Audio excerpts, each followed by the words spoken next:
Hello YouTube! Today I'm going to guide you through the process of replacing a camshaft cap on a 7th generation Honda Civic. An old camshaft cap can start to leak, causing oil to pool in this area of the engine. Luckily, replacing the cap is cheap and quick, taking under 5 minutes and costing less than $10. You are only going to need a single tool for this fix, and that's a flathead screwdriver. You will also need a replacement cap and some paper towels for cleanup. As we zoom in, you can see exactly where the cap is located on the engine. First things first, grab some paper towels to clean up any oil that has leaked onto the engine.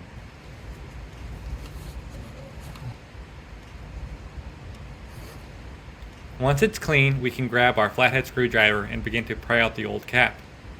Simply use the flathead screwdriver as a wedge between the cap and the engine. The cap should pop out with minimal effort. Pry along multiple spots to help loosen the cap.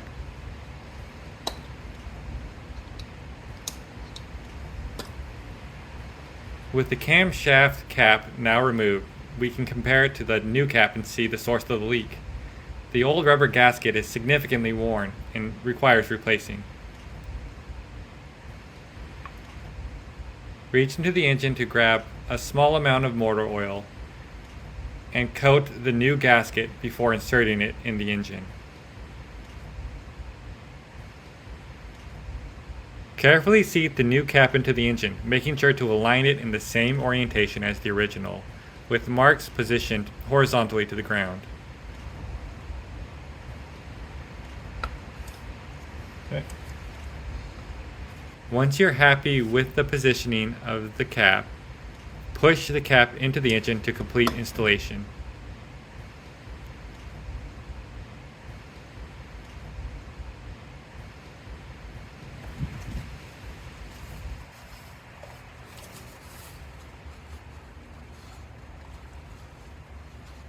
Use some towels to clean up any residual oil and dispose of the cap properly.